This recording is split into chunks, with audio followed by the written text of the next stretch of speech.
Bien, entonces, ¿de qué se trata HDBSCAN? Digamos, ese método que debería solucionar estos problemas de DBSCAN. HDBSCAN está basado en las ideas de DBSCAN y también de clustering jerárquico, porque justamente la H de HDBSCAN es que sea jerárquico. Y la idea de la jerarquía es principalmente para poder analizar densidades diferentes en momentos distintos y justamente no depender de un parámetro epsilon que defina, digamos, a priori la densidad mínima en un clúster.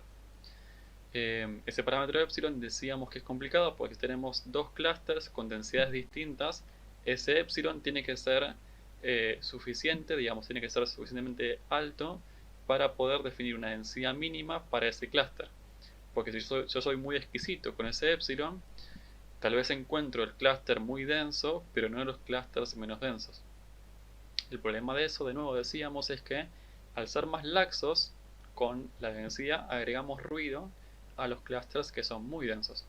Entonces es el problema ese de falsos positivos, falsos negativos.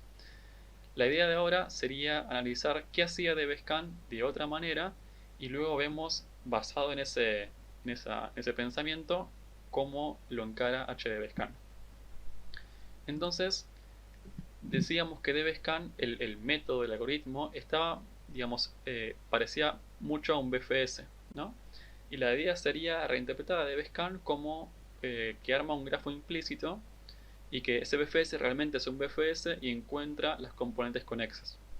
Entonces, el grafo implícito que arma DBSCAN es un grafo en el cual, digamos, cada arista puede estar o puede no estar, no es completo. Eh, digamos, la arista está al menos, digamos, la arista está si por lo menos al menos uno de los dos puntos está en una zona densa, porque digamos tiene al menos k menos un vecinos, contándose a sí mismo, son k elementos en ese vecindario, y obviamente dos puntos están conectados si son vecinos, no pueden estar conectados puntos que no sean vecinos. Entonces, teniendo este criterio para armar un grafo, corremos BFS sobre ese grafo y tenemos la solución que generaba DBSCAN. Nos quedan también componentes conexas de un solo nodo, digamos nodos aislados. Esos nodos eh, serían puntualmente ruido, ¿no? Acá lo que hice fue volver a dibujar el problema que teníamos antes, el ejemplo de DBSCAN, solamente que fui moviendo estas esferitas, estos circulitos, para poder ir armando las conexiones. Básicamente, si dentro de este círculo hay una suficiente cantidad de nodos, digamos hay 5 nodos en este circulito, en ese caso los uno con todos los vecinos. En este caso, por ejemplo, no sucede eso, con lo cual no lo uní, eh, pero en este nodo sí, si ustedes mueven este círculo acá, van a ver que sí hay 5 nodos. En estos casos tampoco había, y en estos casos veíamos que hay varios nodos densos, digamos, hay varios nodos que se pueden llamar núcleo, porque están en zonas densas. Esto si quieren, como tienen la presentación, la voy a subir, pueden ir justamente moviendo hasta que coincida y van a ver justamente que acá sí hay una zona densa, porque se cumplen los cinco nodos en el vecindario, y acá también. Digamos, acá ven que está centrado en este nodo de acá, hay 5. Este caso, por ejemplo, el caso de acá, van a ver que hay 4. Decíamos que este no estaba porque estaba muy parcialmente, no pasaba a la mitad. Entonces, si bien está unido a algunos, porque estos sí están en zonas densas y lo unen a este no se une, por ejemplo, a este, porque está muy lejos. Así que son ejemplos. Bueno, interpretando eso como un BFS, digamos, corremos BFS sobre esto, con la salvedad de que los puntos sueltos los coloreamos distinto, los coloreamos como ruido.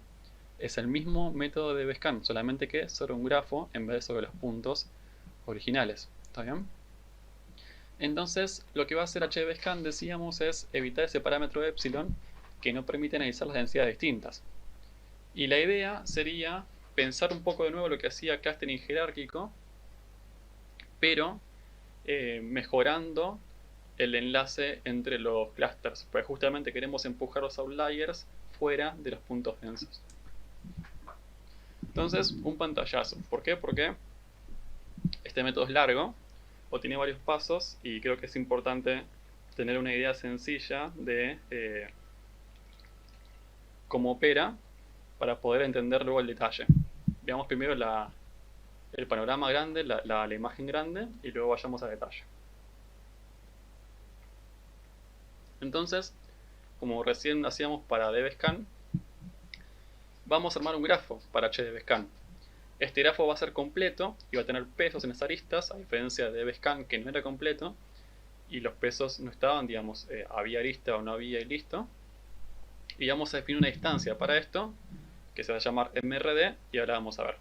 Una vez que tenemos el grafo, vamos a armar un árbol tendido mínimo. La idea del árbol es que los árboles, como tienen raíces, padres, hijos y demás, nos permiten armar jerarquías. Así que con esto vamos a armar un dendrograma, que es como la base para cualquier clustering que tiene jerarquía. Y luego que tenemos esa jerarquía, vamos a simplificar las cosas. Vamos a simplificar ese dendrograma para poder entender mejor el método, y vamos a poder eliminar el ruido, porque hasta ahora no hablamos de ruido.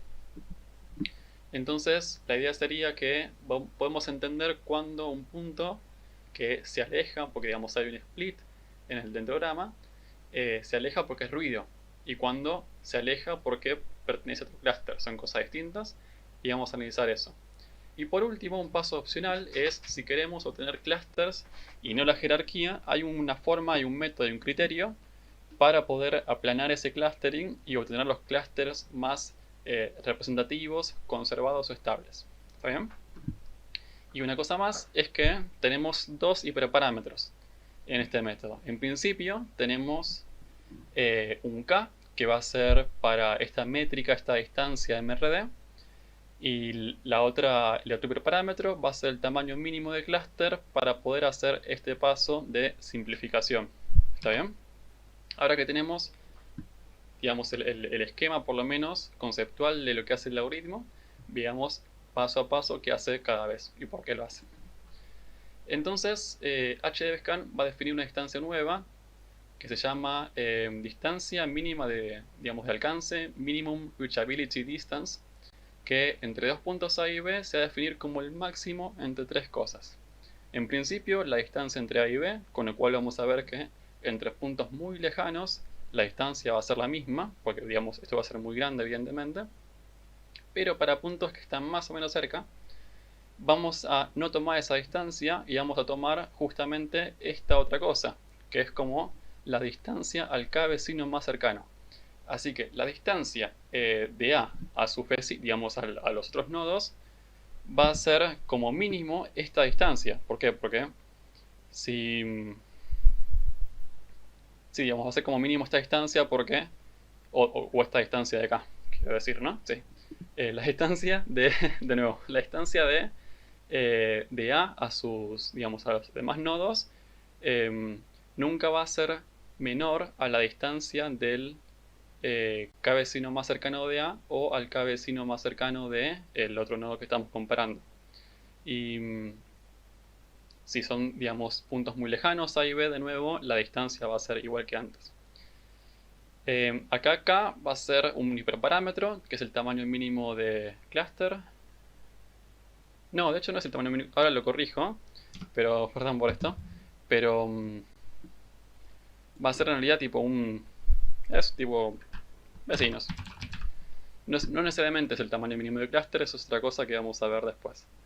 Pero bueno, la idea de esto es, la idea de esta distancia, de definir esta distancia, es algo importante, que es solucionar uno de los problemas que tenía el clustering jerárquico normal con el enlace sencillo, el enlace simple. Recordemos que ese tipo de enlace lo que hacía era simplemente comparar la distancia entre los dos puntos más cercanos. Supongamos que tengo este clúster de acá, ¿no? Tengo este clúster y tengo este nodo. Y yo quiero ver si uno es, digamos, quiero ver la distancia de este nodo contra este clúster para ver si lo uno.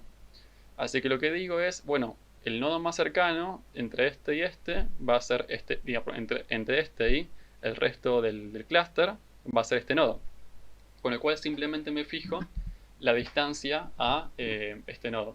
Ahora, el tema es que esa distancia es muy chiquita, o digamos es chiquita por lo menos, Y uno dice, bueno, entonces lo uno, pero tal vez está muy alejado del resto, tipo el núcleo del clúster. ¿Está bien? Lo mismo este nodo de acá, por ejemplo. Si yo tengo este clúster, que ya es un poco polémico tal vez, y quiero fijarme la distancia de este nodo a este clúster, con ese tipo de enlace, el enlace sencillo, el enlace simple, o enlace único me parece que se llamaba, single linkage era en inglés. Yo simplemente, para calcular la distancia entre este nodo y este clúster, comparo la distancia entre este nodo y este nodo, pues justamente es lo que hace este tipo de enlace. Ahora, no es una buena distancia, porque está muy alejado del núcleo de este clúster. Entonces la idea sería no usar la distancia normal, sino usar esta nueva distancia para poder penalizar estos nodos que están tal vez cerca a uno de los nodos del clúster, pero no están cerca al resto del clúster. ¿Está bien? Entonces pensemos un poco cómo sería esta distancia para este ejemplo de acá. Bueno, pensemos lo primero. La distancia entre este nodo y este nodo es chiquita, con lo cual este elemento va a ser chiquito. Ahora la distancia entre, digamos que este sea A y este sea B, la distancia de A a su K vecino más cercano, supongamos que K igual a 2, con lo cual puede ser 1, 2 o puede ser 1, 2. Puede ser esta distancia de acá o puede ser esta distancia de acá, ¿no? Esa distancia es bastante más grande. No es esta distancia, es toda esta distancia o toda esta distancia, no sé cuál es más cercano. Pero en principio vemos que estamos penalizando estos nodos que están cercas entre sí, pero no están en zonas densas. Ahora, si pensamos en los nodos que están sí más en el núcleo, si queremos comparar este con este, por ejemplo, bueno, esta distancia evidentemente es mínima, y la distancia al segundo vecino más cercano también es muy chiquita, con lo cual a las zonas muy densas no estamos cambiando mucho la distancia, porque la distancia al K vecino más cercano es similar a la distancia al otro nodo que estamos comparando dentro de la zona densa. Con lo cual, eso es bueno, porque sin definir un epsilon, sin definir una densidad mínima, podemos penalizar estas zonas de baja densidad, pero con distancias pequeñas, y no penalizamos las zonas densas, que obviamente también tienen distancias pequeñas. Así que sin definir un epsilon, podemos definir una métrica que justamente penaliza a estas uniones. ¿Por qué nos interesa eso de nuevo? Porque si corriéramos clustering jerárquico normal, con este tipo de enlace sencillo, nos uniría todo esto con como un solo clúster, porque dice, bueno, acá todo esto es un clúster, lo fui uniendo, este es cercano a este cercano a este así y demás. En cambio, si uso esta distancia, tal vez se da cuenta de que este nodo no está tan cerca de este clúster. Este tampoco, con lo cual tal vez los aleja y no los une tan rápidamente. ¿Está bien? Con lo cual eso es muy bueno.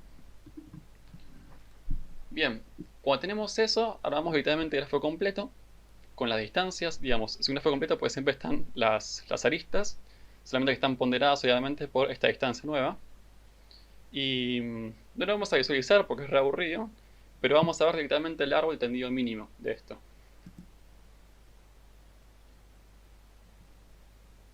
Bien, es un árbol como siempre. Lo que hicimos acá, yo no lo hice este gráfico, ahora les paso donde lo saqué, pero lo que hicieron además fue colorear cada arista según la distancia. Así que lo que podemos pensar acá es que esta arista une este clúster con todo este clúster, ¿se entiende?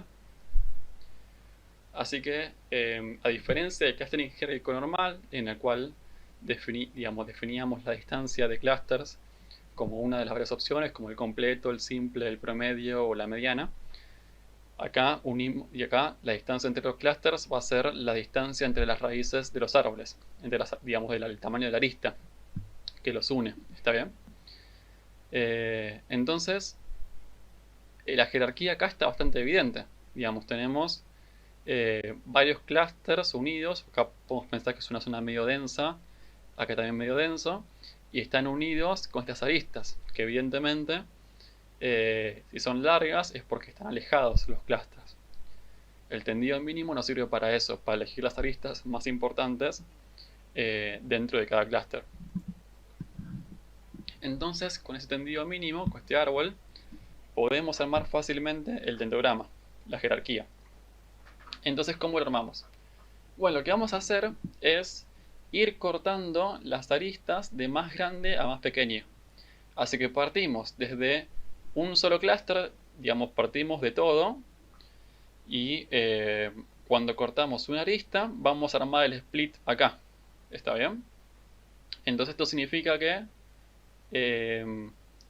este split fue digamos, en una arista de tamaño 0,8, este por ejemplo una arista de tamaño 0,7 y así. Entonces yo imagino que la arista más larga es esta de acá, me parece, ¿no?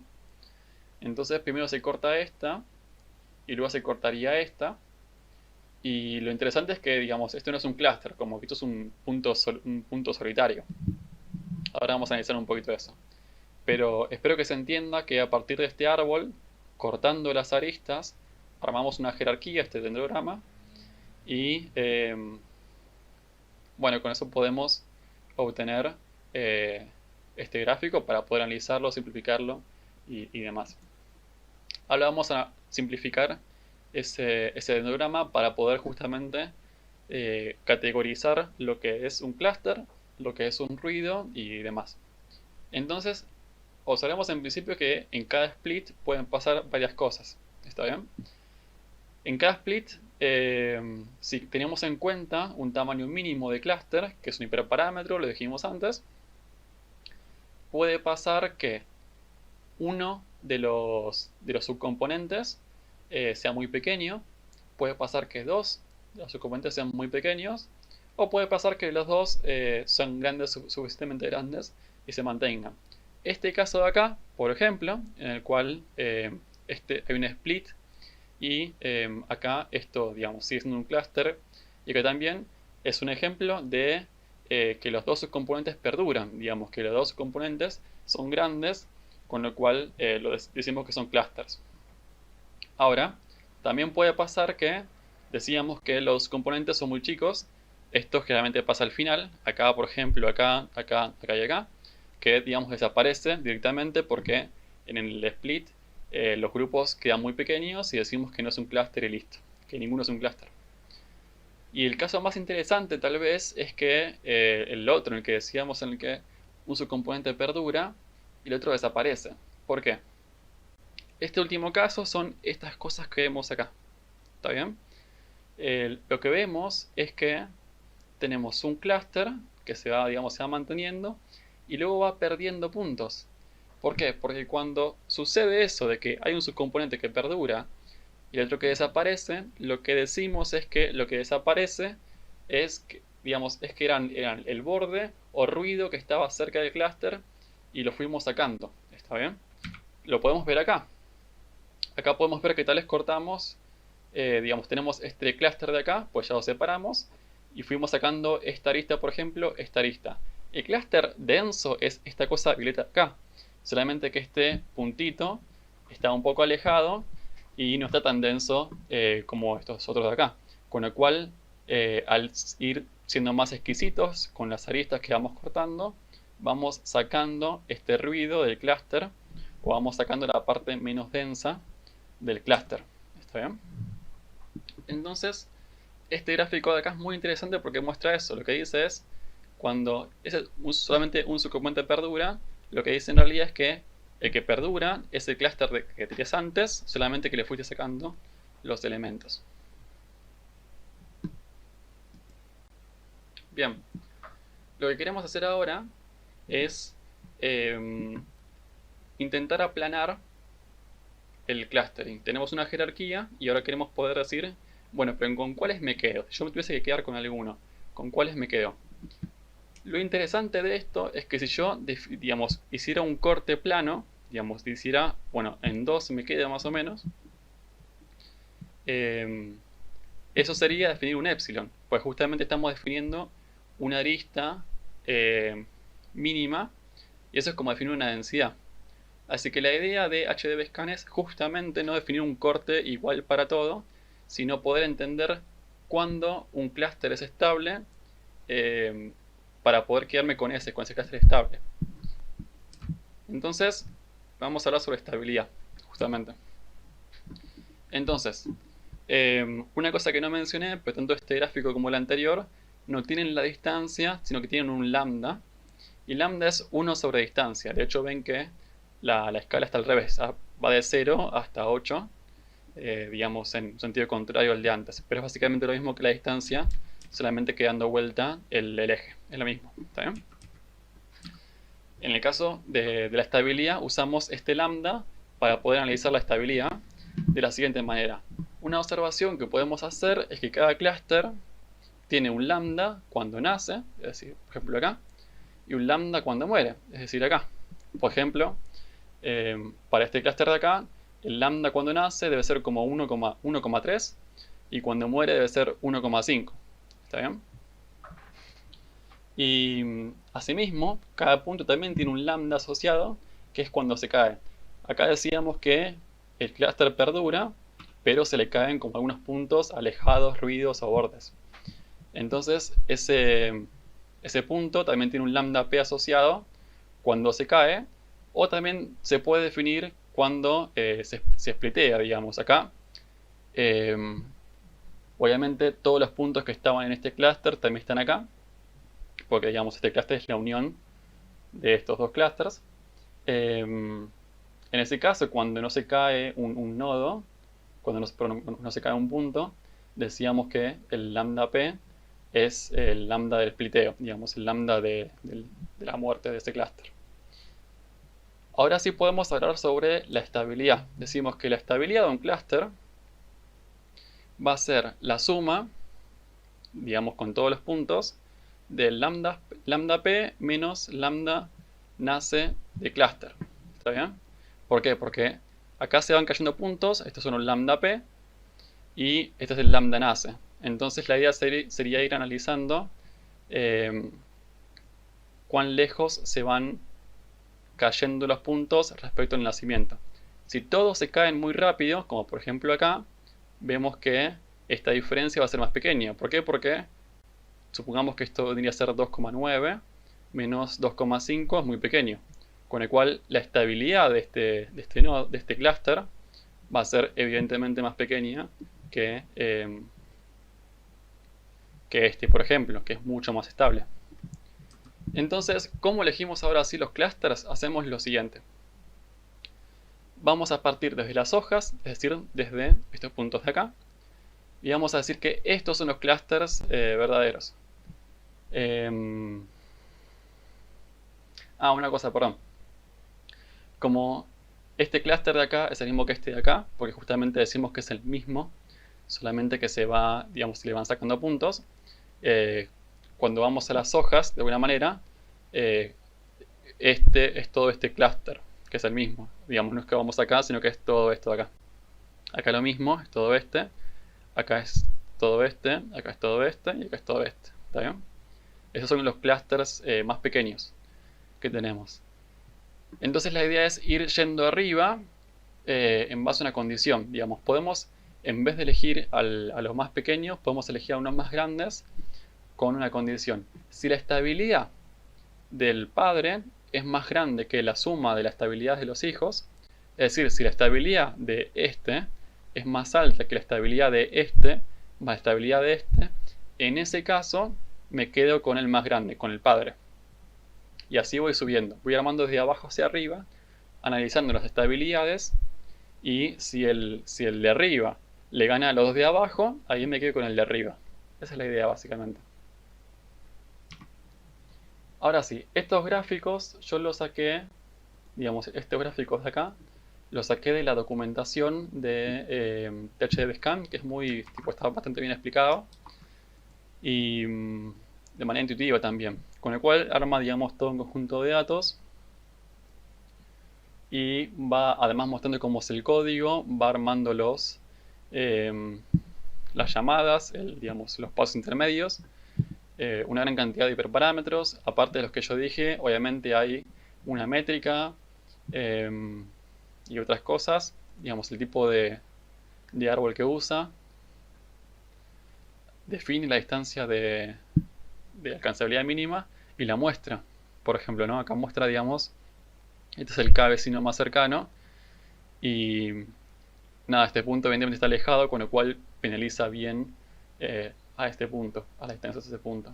Bueno, acá este está más penalizado, evidentemente, ¿no? Muestra que penaliza mucho más a los nodos que están lejos, aún sin definir un epsilon.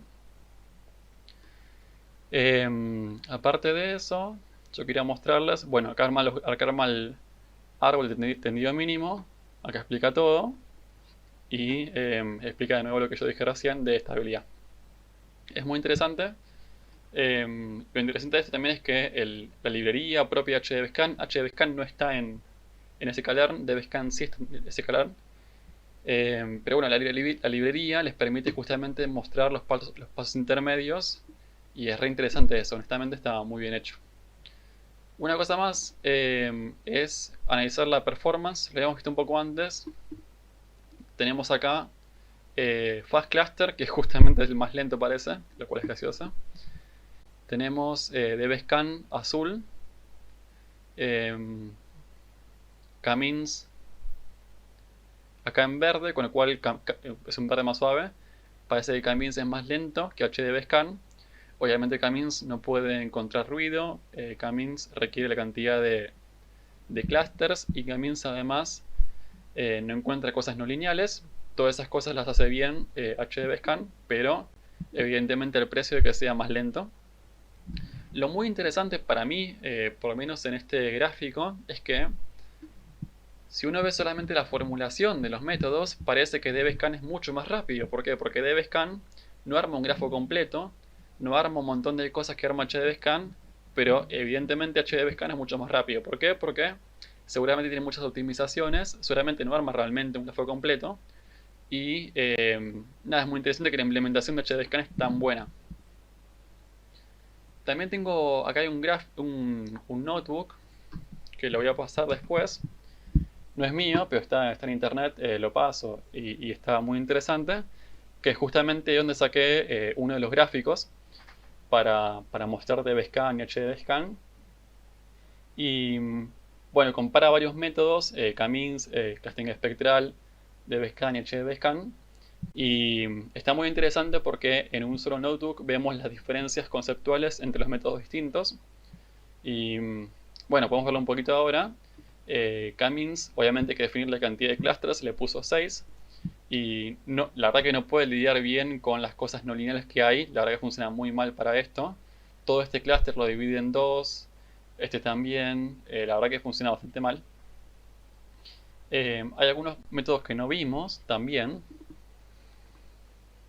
Este clustering espectral vemos cómo mejora a Camins, que sí encuentra las formas no lineales, como por ejemplo este que no lo encontraba Camins. Este sí lo parte, lo cual no está bueno. Pero un poco mejor que Camins funciona. Y ahora sí, DBSCAN funciona mucho mejor porque encuentra bien la forma de los clusters, encuentra este cluster bien, este también. Lo que vemos que falla es que, digamos, acá parece haber un cluster, pero parece de densidad más chica y a priori, para nosotros por lo menos, nos parece que es distinto a este de acá, ¿no? Lo mismo estos dos, este de acá y este de acá, nos parece distinto, solamente que, nada, como que hay una zona de densidad baja acá que parece unirlos. Ahora, el problema es que para usar DBSCAN había que definir ese epsilon, como está definido acá, y si querías reconocer este clúster de acá, tuviste que jugártela y tener que también unir estos dos de acá, porque si no unías estos de acá, no podías reconocer este de acá. Ahora, HDBSCAN obviamente es perfecto para esto, porque no hay problema con lidiar con las densidades distintas y encuentra bien este clúster de acá, no une estos dos de acá, encuentra obviamente las formas no lineales de manera perfecta y categoriza al resto como ruido, a diferencia de, obviamente, a diferencia de Camins, espectral y demás. Así que en este caso, bueno, como dice el notebook, la imagen habla por sí sola y vemos que, digamos, para los casos de este tipo, donde tenemos casos de ruido, casos de formas no lineales y casos de densidades muy distintas, HDBSCAN funciona muy bien y, por ejemplo, toma 0,6 segundos, a diferencia, por ejemplo, de clustering espectral que toma un segundo, 1,20 segundos, y genera una solución peor. Con lo cual es muy interesante esto para poder analizar los métodos. ¿Significa esto que siempre tenemos que usar HDBSCAN? No necesariamente, no todos los casos, digamos, tenemos ruido. Imagínense tener, digamos, no sé, un sistema de recomendaciones y decirle a una persona que no le recomendamos nada porque la consideramos ruido. Es muy, muy raro. Pero hay aplicaciones evidentemente para esto y es un muy buen algoritmo para esos casos. Muy robusto, muy interesante y muy interpretable además por todas las cosas que hace en el medio, por todos estos diagramas que podemos analizar. Está muy bueno. Eso es todo por la clase de hoy. En la clase del lunes, que va a ser la clase, digamos, en vivo de esto, vamos a ver si hacemos algún ejercicio para poder entender, digamos, cuándo usamos uno y cuándo usamos otro. Y, digamos, tal vez unos ejemplos más numéricos de las cosas que ya vimos. Em, Nuevamente, la idea de la materia no es que calculen siempre autovectores o cosas por el estilo, pero que, digamos, entiendan los algoritmos cuando se usan, los beneficios y contras de cada uno, y realmente entiendan cómo funciona cada uno, más allá de los números, que entiendan, digamos, por qué se hacen los pasos que se hacen, y, y bueno, la motivación para eso.